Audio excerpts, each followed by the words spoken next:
CBSE class 10th maths உடைய 1 mark question key பார்க்கலாம் பாருங்க. First question alpha and beta are the zeros of the polynomial 3x² + 6x + k such that alpha + beta + alpha beta = -2/3 சொல்லியிருக்காங்க. தென் value of k கேட்டிருக்காங்க. இப்போ பார்த்தீங்கன்னா நமக்கு sum of the roots alpha + beta = என்ன பார்த்தீங்கன்னா minus of coefficient of x divide by coefficient of x² போடணும். அப்போ இது -2 வரும். அடுத்து ப்ராடக்ட் ஆஃப் தி ரூட்ஸ்க்கு என்ன வரும் பார்த்தீங்கன்னா constant term divide by coefficient of x² வரும் k/3. அப்போ இந்த ஈக்குவேஷனில் நம்ம சப்ஸ்டிட் பண்ணலாம். ஆல்ஃபா ப்ளஸ் பீட்டா எவ்வளோ போடலாம் பாருங்கள், -2ன்னு போட்டுக்கலாம். Plus alpha into beta k/3 that is equal to -2/3 கொடுத்துருக்காங்க. இந்த ஈக்குவேஷன் 3ல் மல்டிப்ளை பண்ணிங்கன்னா -6 + k இஸ் ஈக்குவல் டு -2 வந்துடும். அப்போ k ஈக்குவல் டு என்ன வந்துருது பாருங்கள் 4 வருது. So that 4th option correct. இந்த கொஸ்டின் ஆல்ரெடி நம்ம செட் 2 இல்லை செட் 3ல் வந்து எக்ஸ்பிளைன் பண்ணியிருக்கோம். இந்த செட் 1ல் எந்தெந்த கொஸ்டின் செட் 2 செட் 3ல் வரலையே அதுக்கு மட்டும் எக்ஸ்பிளைன் பண்ணிட்டு மற்றது மட்டும் ஆன்சர் மட்டும் காமிச்சிடலாம். சொல்யூஷன் வந்து நீங்கள் செட் 2 செட் 3ல் பார்த்துங்க. ஸோ செகண்ட் கொஸ்டினுக்கு ஆப்ஷன் பி கரெக்டு, தேர்டு கொஸ்டினுக்கு வந்து ஆப்ஷன் பி கரெக்டு, ஃபோர்த்து கொஸ்டினுக்கு வந்து ஆப்ஷன் பி கரெக்ட். ஓகேங்களா? அடுத்து வந்து ஃபிஃப்த்து கொஸ்டினுக்கு சி கரெக்டு. அடுத்து வந்து நம்ம 6th கொஸ்டின் போகலாம் பாருங்கள். 6th கொஸ்டினுக்கு வந்து ஆப்ஷன் சி கரெக்ட், 7th கொஸ்டினுக்கு வந்து ஆப்ஷன் ஏ கரெக்டு, 8th கொஸ்டினுக்கு வந்து 7th கொஸ்டின் பார்த்துட்டோம்.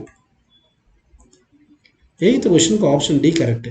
சரிங்களா? 9th கொஸ்டினுக்கு சி கரெக்டு, 10th கொஸ்டினுக்கு வந்து சி ஆப்ஷன் கரெக்ட், 11th கொஸ்டினுக்கு ஆப்ஷன் பி கரெக்ட். இது பார்க்கலாம் பாருங்க. அதாவது இந்த sum of the first m terms வந்து கொடுத்துருக்காங்க. அப்படின்னா எம்முக்கு 1 படிங்கன்னா ஒரே டர்ம் எடுத்துன்னா சம் ஆஃப் ஒரு டர்மும் ஃபர்ஸ்ட் டர்மும் ஒன்று தான். அப்போது எம்முக்கு 1 படிங்கன்னா 2 × 1² 2 + 3 × 1 3 வருது. அடுத்து எம்முக்கு 2 படிங்கன்னா சம் ஆஃப் 2 டர்ம்ஸ், அப்போ first term plus second term வரும். அப்போ வந்து என்ன ஆயிருங்க, எம்முக்கு 2 படிங்கன்னா 2² 4 4 × 2 8 + 3 × 2 6ன்னு வந்துடுது. ஸோ இது 14 வந்துடுது. கரெக்டுங்களா? ஸோ இது ஈக்குவேஷன் 1, இது ஈக்குவேஷன் 2. ஈக்குவேஷன் 2லேருந்து ஈக்குவேஷன் 1 கழிச்சிக்கலாம். ஈக்குவேஷன் 2லேருந்து ஈக்குவேஷன் 1 கழிச்சா a1 கேன்சல். அப்போ என்ன வந்துடும் சொல்லுங்கள், a2 ஈக்குவல் டு இந்த 14லேருந்து என்ன பண்ணுறோமோ 3 கழிச்சிடும். 14லேருந்து 3 கழிச்சா என்ன வரும் 9. அதான் 9 இஸ் தி கரெக்ட் ஆன்சர் எடுத்துக்கிறோம். அடுத்த கொஸ்டின் பாருங்கள். இதுவும் ஆல்ரெடி பார்த்த கொஸ்டின் தான். அது செட் 3ல் செட் 2 செட் 3ல் வரும். C correct.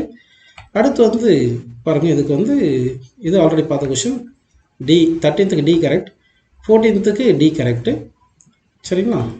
15th D correct. அடுத்து பாருங்கள் 16th பார்ப்போம். 16th வந்து A option A correct, 17th B correct, 18th வந்து பி கரெக்ட். அடுத்து 19th 20, 19க்கு ஆப்ஷன் ஏ, 20க்கு ஆப்ஷன் சி கரெக்ட் அப்படின்னு எடுத்துக்கலாம். ஓகேங்களா?